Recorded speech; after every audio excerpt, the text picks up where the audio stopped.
Barbarian One Shot. So last night I finally sat down and watched the new DC animated movie Justice League Gods and Monsters, meaning it's time for me to give my thoughts. This will be a spoiler-free review, so fret not, I won't be spoiling anything for you, because I don't have to spoil anything for you to let you know how absolutely amazing this movie was. This movie just made me feel like I was watching old school DC animation, like Batman the Animated Series, Justice League the Animated Series, and so on. And that's because the two main men responsible for those cartoon series wrote the story for this movie, who are Bruce Timm and Alan Burnett. So needless to say, I'm very happy to see those two behind the DC animated creative reins once again. All we need now is some Paul Dini and we'd be set. What's really cool about this movie is it's not your stereotypical Justice League movie. It is a Justice League movie, but it's an Elseworld story for the DC animated universe, which I thought was a great move. I personally love Elseworld type stories. So in this movie, you have different versions of Batman, Superman, and Wonder Woman. Even their civilian names are different. Batman's name isn't Bruce, it's Kurt. Wonder Woman's name isn't Diana, it's Becca. And Superman's name isn't Clark, it's Hernan. I was actually quite shocked by the end of this movie how much I liked and felt for these characters, given this was the first time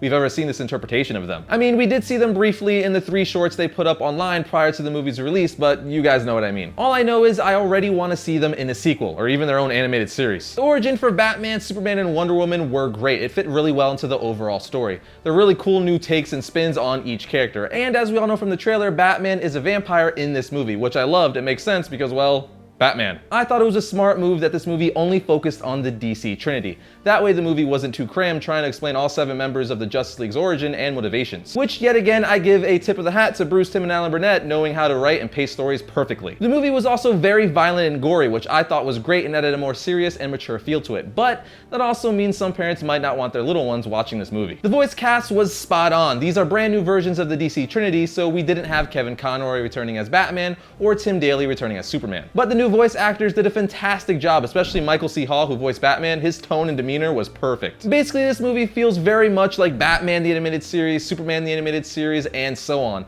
It's even drawn in the same Bruce Timm style, which is one of my personal favorite art styles ever. So not only does this movie have great action, storytelling, and characters, but it makes fans of the original DC animated universe feel at home once again. And everything about this movie fits perfectly with that vibe. In summary, I'm gonna put this movie up there with some of my personal favorite DC animated movies, like Batman Under the Red Hood and Flashpoint Paradox. I think it's that good. If you're a fan of Batman the Animated Series, Superman the Animated Series, or the Justice League series, you don't need to watch this movie, you have to watch this movie.